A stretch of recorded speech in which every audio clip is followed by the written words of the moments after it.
Good afternoon. I'd like to call to order Lawrence Common Council Energy Savings Meeting. Today, the date is December 2nd, 2019, and the time is 4:46. First thing to discuss today on the agenda is discussion of Phase 1 of the Energy Savings Resolution. Number 7 is the proposal and contract. And so, counselors, we invited the Perfection Group to come out, basically, and explain to you guys again where we're at, and then start that discussion and see if we want to move this to full council. Gentlemen, come on up.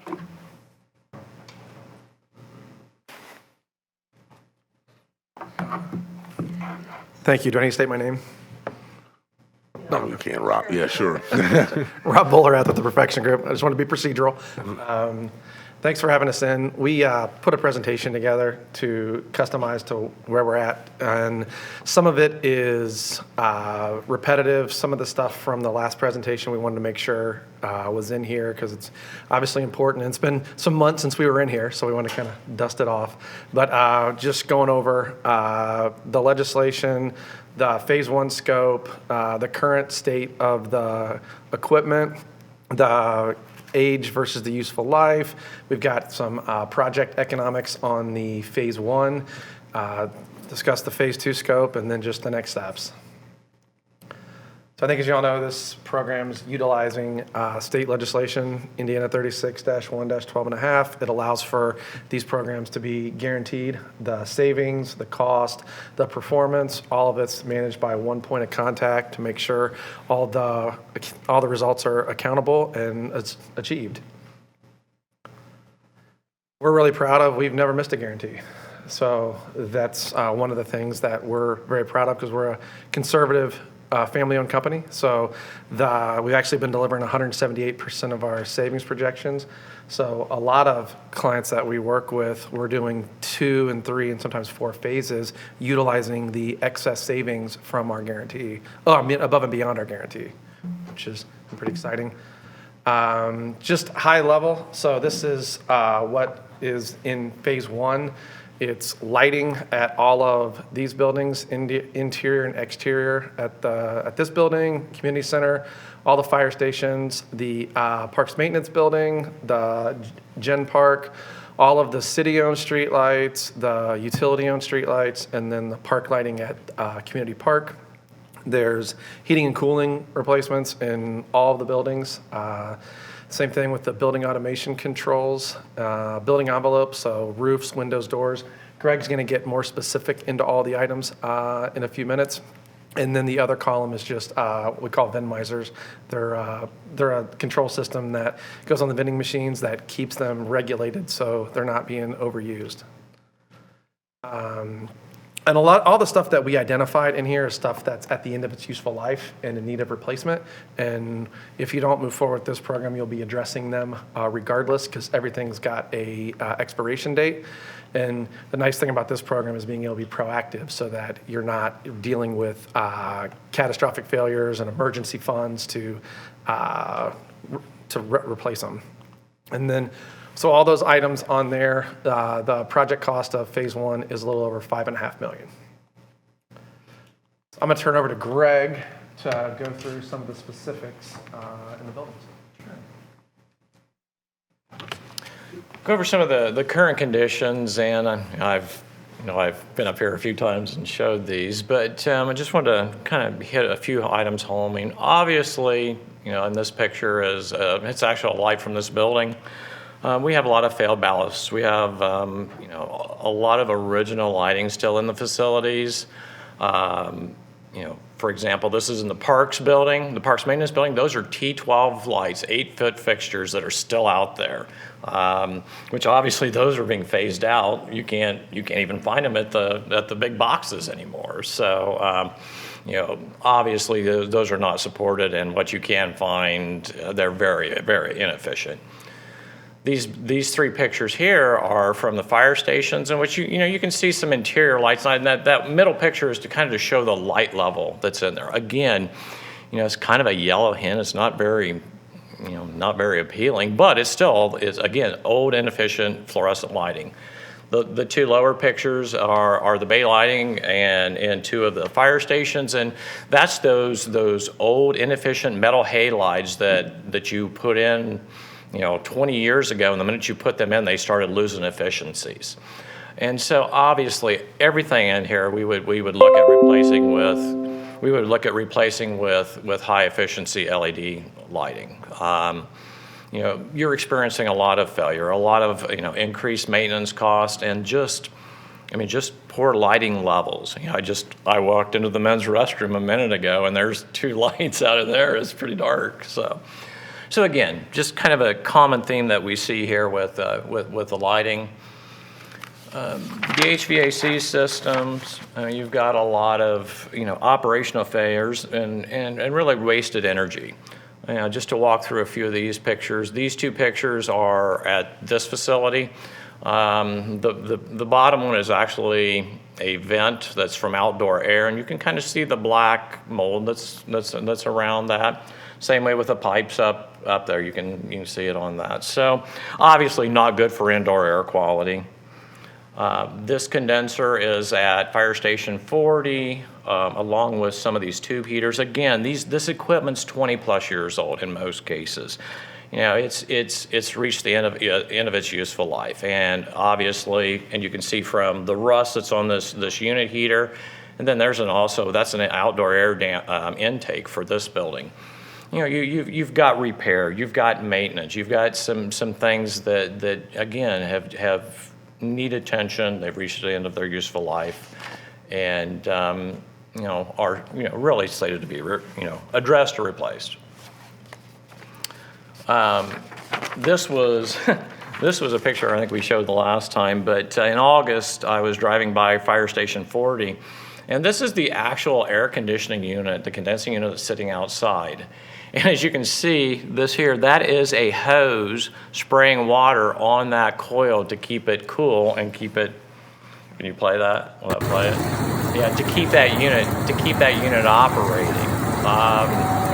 Obviously not the best operation in the world. And unfortunately what that means is going to be an emergency failure. I think this was just a if you will, a Band-Aid to keep that going this summer. They wouldn't have had cooling in that fire station. I don't want to get too technical here, but it's not normal to need water to keep those cool. No. So what keeps them cool if it's not water? Okay, so what happens here is if you heard that, I can play it again.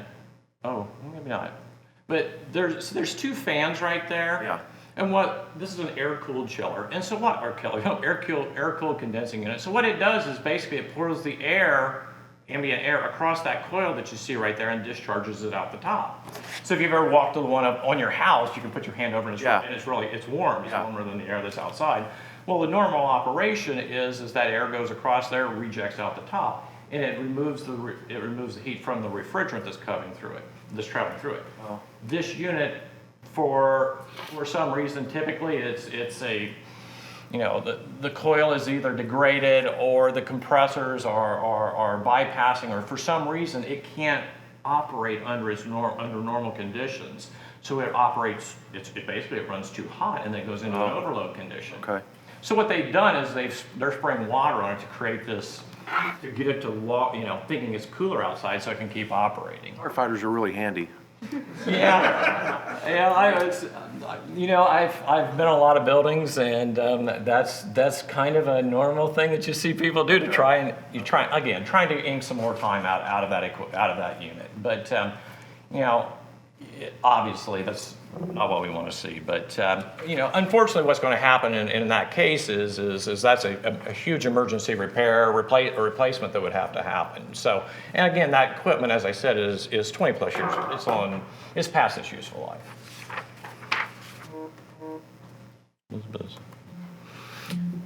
And just some pictures also from the envelopes, and obviously with this program that we're doing, is we want to address these things, and especially from an energy standpoint. Obviously, this is actually a window from Fire Station 40, and that is closed, and that is daylight. there, and there's several of them in that building. Again, those windows, I think when they were originally put in, just probably weren't the best quality, unfortunately. And I can stick a knife basically and right up to the outside with it 100% closed. So obviously it doesn't close. And again, you know, we have overhead doors that are not sealing well, and obviously this costs energy. You know, this is energy going right out the window. And then you have other miscellaneous repairs that need to be addressed. Obviously, this is 40. This is fire station 40. You can see how that flashing is off there, that trim board's off of there. These are the doors on this building. You know, you can walk in, and obviously that's from salt over years, and they're metal doors, and you know they get a lot of traffic, and so they start breaking down. So, as part of the part of the program is we're replacing windows, we're replacing door gaskets, we're replacing roofs, and these flashings. So, you know, type of items that they've reached the end of their useful life and they need attention.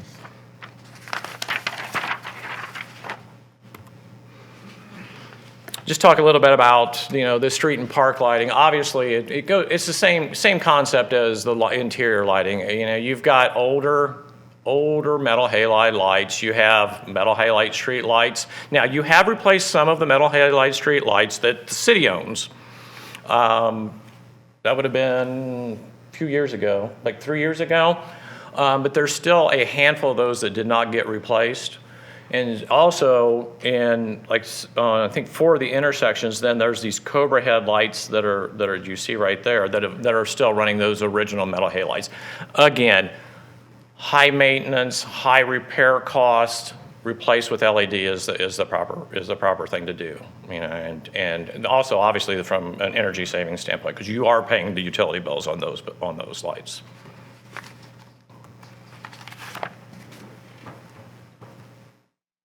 So this, for me, is where I get excited with programs. This is where the rubber meets the road for me, is how do you pay for it, how do you fund it, and how does it impact future budgeting processes? So the nice thing about this program, the phase 1 project economics, the total project cost is a little over $5.5 million. We've already got financing approved to finance 100% of it. So you wouldn't have to come up with any capital from inside your operating or capital budgets to address these items that, as you've seen with the photos, need to be addressed, or you're going to be dealing with them regardless because they all have a useful life. The guaranteed savings over a 20-year period is $9.7 million. The total project cost with interest on the financing is $7.6 million. We've also built a preventive maintenance program in here over the 20-year period to make sure the equipment's being maintained properly so you don't end up in the same boat that you're in now. So if you add up all of the project cost with interest and then the maintenance program, that's $8 million over that 20-year period, or a positive cash flow of $1.7 million. So we're not asking you to change your budgets at all. You're still going to budget the same amount that you're budgeting today. And you're going to reduce those costs by $9.7 million over that 20 years. It's going to cost you $8 million. So you've got a positive cash flow of $1.7 million without requiring any upfront capital or without requiring any changing to your budget process. Is the amount financed, is at what rate? That's 3.39 on a 20-year fixed. 20-year, okay. And then phase 2 is the obviously the tenant interior renovation at this building. So obviously we've got to stay consistent with requirements of the legislation that not more than 15% of the project items can be above 15% of the contract sum. That process is in design right now with Structure Point, and one of the nice things is once that's done, that can fit seamlessly into our construction schedule so you can leverage your economies of scale. But that's for the TI work here. That's 15% of the 7 million? Of the $5.5 million. $5.5 It's like, million. I think it's like 980 yeah, it's something like I that. remember whenever we met 3, 4, 5 months ago, I remember I asked this question, the efficiency of being able to do that work while you're already in here, whereas if you weren't able to do it, I think there was some discussion about whether or not it met that legal, which I think it does, what I've been told. If we weren't able to do it under that umbrella of when you're already here, do you have an idea of what the cost would have been? Had we gone outside of not being able to put it into phase 2? Like if you had to come back in and do Oh, I see what you're saying. interior renovation, I remember my question was, you guys are already here Mm-hmm. doing lighting, door. It just makes sense that For sure. you combine that project. You wouldn't be able to get the savings if you just were doing this building. Correct. Correct. Yeah, I correct. mean, it wouldn't work. But what we're trying to do is once the architects get done with the design and then hand it over to us, then we can final price it. But our objective is to still fit this in, because we're going to be here for Right. the next 9 months to 12 months, depending Okay. on. So the whole goal is, and this building is not one we would start on. We would start on the fire stations that have the major needs, so then we can shift at any Okay. time during the construction schedule. So then really, we're presenting tonight to you guys right now, then presenting this to council tonight. If this is approved, then obviously we're gonna start with design permitting to be able to get the project, really moving by January. And then the phase 2 development is once like I said, once Structure Point completes the design, I know they've been in contact with you, and then we can price up whatever they finish the design, bring that back to council for approval, and then fit that into the construction schedule. Yeah, that's Councilor Wells. Did you have any questions? That was- Is $8 million is for phase 1 though, right? Phase 2 is yet to be determined, is what you just said, Phase 1's 5.5 million. 5.5. And then what's the other 3 million then? Is that, Well, so what I did on this sheet, so this is the cost of the project. This is the cost when you add in the financing. Oh, with the interest. So with the cost with interest, and then the maintenance program's optional. We obviously want to maintain it, but that 8 million includes the cost of interest, project cost, and then maintenance. that was my next question, is maintenance at $326,000, is that per 20 years? Is that is for the entire 20 years? Yeah, it's over 20 years. And what exactly, because I haven't seen anything, I mean, this is the first I've seen this maintenance thing, because the last time we met, you guys were going to put together that number, I guess. And, but I haven't seen anything as to what exactly that entails. I mean, what are you going to do for that? Are you guaranteeing this equipment to last for 20 years? And you're guaranteeing any repair, any labor, any maintenance costs, filters, Yeah. whatever costs incurred is with this 326? Yeah, it's all built into the preventive maintenance program. So anything goes wrong with this equipment, it's on you for $326,000 for 20 years? Yeah, I mean, that's a sliding scale, so I mean, it's not, it changes each year. But yeah, that's the total cost throughout the 20 years.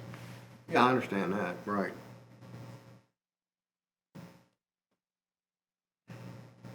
I had a question. Without doing the math real quick. The 1.7 is within the 15%. Oh, yeah, it's well over. That 1.7 is well over the 15%. Well over, okay. Okay, I just want to make sure. The 15% is what's like 950, John, 970 or something like that? Yeah.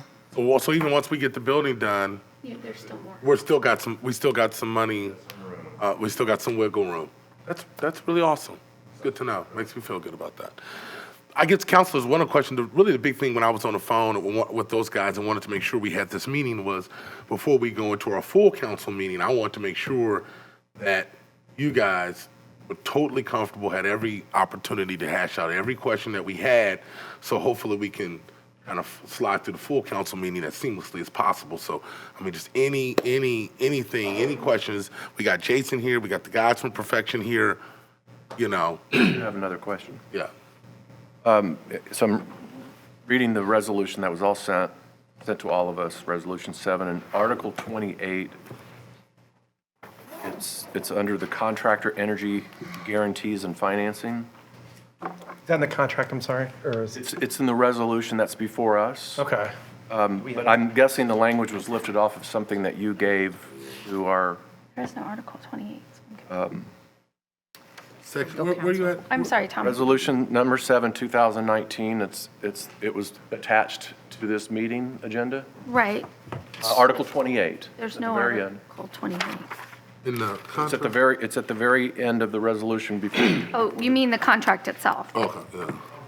Yeah, okay, yeah, it's the contract. Mhm. I'm sorry. Let's see here.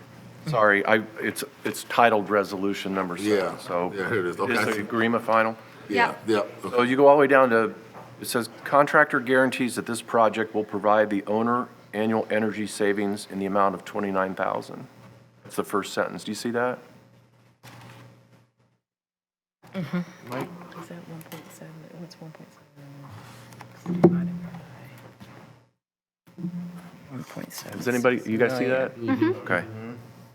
So if I were to multiply that by 20 years, that's a energy savings of 580,000. That's a little bit, so can you help me understand the delta on that?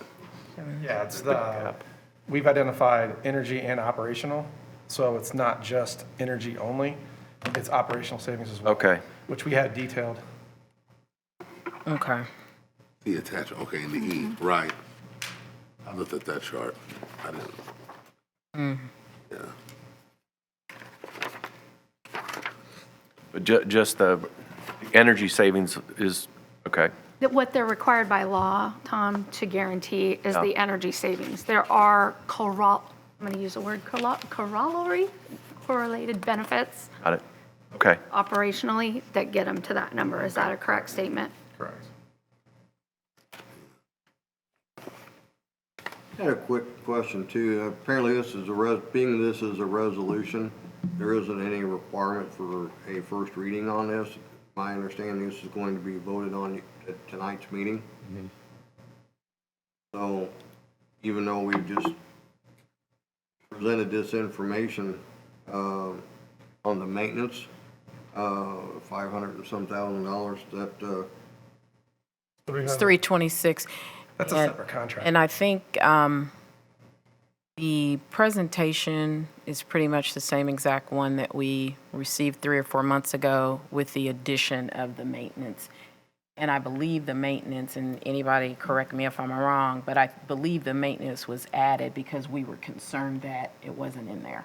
Yeah, we wanted to see the total cost, and it's Right. optional, and we're I not was at the required last meeting. Yeah. to choose them. We are required, if we want to keep our warranties up, as I'm sure you well know from your business, Rick, that we have to pick somebody who is certified and qualified to do maintenance on the equipment, or else we'll void the warranty.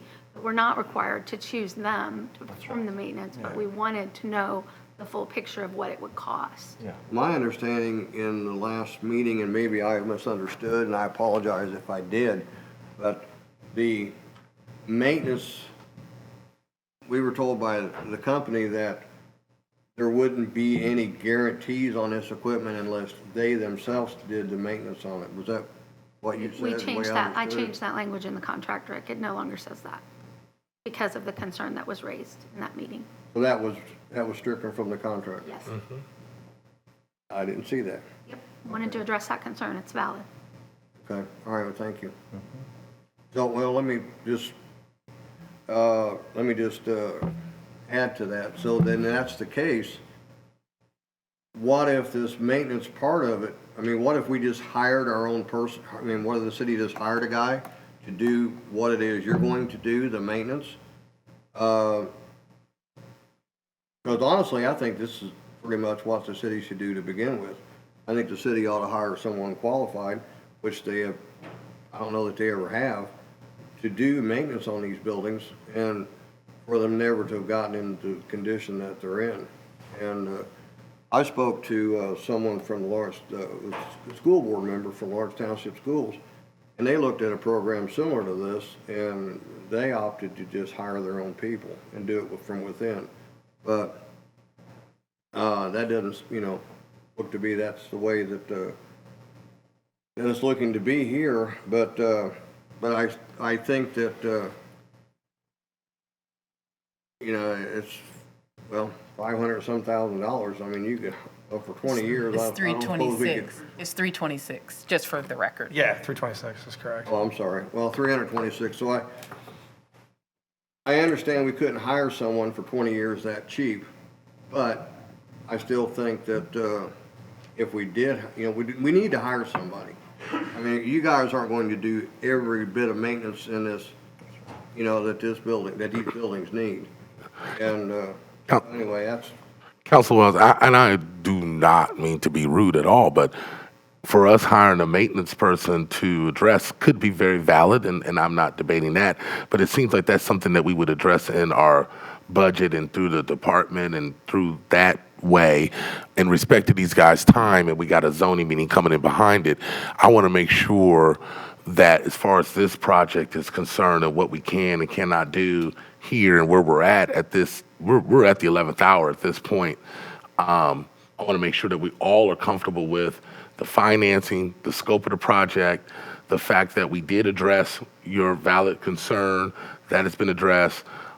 We're no longer, we're going to go into a phase 2 portion for the work that's being done here. I think that was significant. I wanted to make sure that us 4, 100% knew that, as well as give an opportunity for any other council or public to be here to see that so we can get this thing moving forward. So if anything else is like really germane to this, I would love to entertain that and see if we can entertain a motion to send this to full council. I'll make the motion. Motion made, second? Second. Motion made by Councilor Chavis, second by Councilor Chevallot, that we send this to approval. All in favor? Raise your hand. 3. Those opposed? 1. They get passed. All right. For recommendation to take this to council for recommendation for approval. If there's nothing else, I'll adjourn this meeting. Anything else? All right. Thank you, sir. Meeting adjourned.